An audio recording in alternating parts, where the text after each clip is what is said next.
আসসালামু আলাইকুম।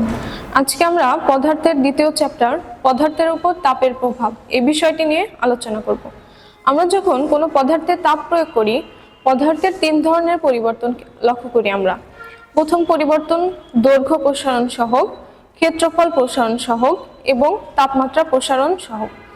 আজকে আমরা দৈর্ঘ্য প্রসারণ সহগ এবং ক্ষেত্রফল প্রসারণ সহগের মধ্যে সম্পর্ক ইকুয়েশনের মাধ্যমে পর্যালোচনা করব। দৈর্ঘ্য প্রসারণ সহগ বলতে কি বোঝায়? একক দৈর্ঘ্য বিশিষ্ট কোনো বস্তুর তাপমাত্রা 1 ডিগ্রি সেলসিয়াস বৃদ্ধি করলে পদার্থের যে পরিমাণ দৈর্ঘ্য বৃদ্ধি পায় তাকেই বলা হয় দৈর্ঘ্য প্রসারণ সহগ গুণাঙ্ক। একে আলফা দ্বারা প্রকাশ করা হয়। ক্ষেত্র প্রসারণ সহগ গুণাঙ্ক কাকে বলে? ক্ষেত্র প্রসারণ সহগ একক ক্ষেত্রফল বিশিষ্ট কোনো বস্তুর তাপমাত্রা 1 ডিগ্রি সেলসিয়াস বৃদ্ধি করলে ওই বস্তুর ক্ষেত্রফল যতটুকু বৃদ্ধি পায় তাকেই বলা হয় ক্ষেত্র প্রসারণ সহগ। ক্ষেত্র প্রসারণ সহগকে বিটা দ্বারা প্রকাশ করা হয়। এখন দৈর্ঘ্য প্রসারণ সহগ এবং ক্ষেত্র প্রসারণ সহগের সম্পর্ক হচ্ছে beta equal to alpha.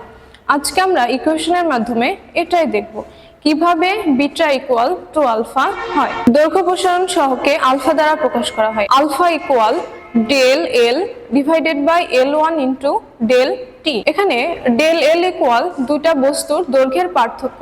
Del L equal L2 minus L1। Del L কে আমরা ক্রস গুণ করে বুঝতে পারি del L equal alpha L1 del T. Del L equal L2 minus L1 equal alpha L1 del T. L2 equal এপাশে আমাদের L1 এর আগে মাইনাস চিহ্ন আছে, এটা যদি আমরা ইকুয়ালের ওই পাশে নিয়ে যাই তাহলে এটা পজিটিভ হয়ে যাবে।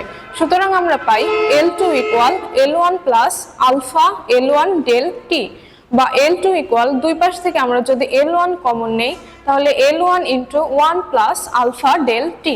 ক্ষেত্র প্রসারণ সহগ beta. Beta equal del A divided by A1 del. এক্ষেত্রে এ দ্বারা বোঝায় বস্তুর ক্ষেত্রফল, ডেল এ বস্তুর ক্ষেত্রফলের পার্থক্য।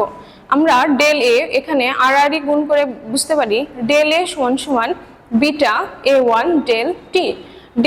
ডেল এর পরিবর্তে লিখতে পারি আমরা A2 minus A1 equal beta A1 del t.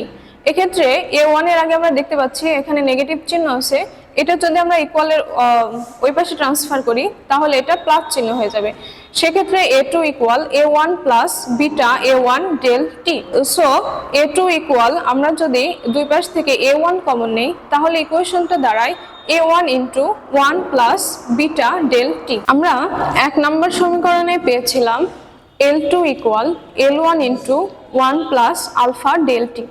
এখন আমরা এই সমীকরণটিকে বর্গ করে পাই L2 square equal L1 square into 1 plus alpha del t whole square. ক্ষেত্রে L2 square equal L1 square into 1 plus alpha del t. এক্ষেত্রে আমরা বুঝতে পারি a প্লাস b হোল স্কোয়ারের যদি ইকুয়েশনটা আমরা অ্যাপ্লাই করি তাহলে আসে 1 plus 2 alpha del t plus alpha del t whole square.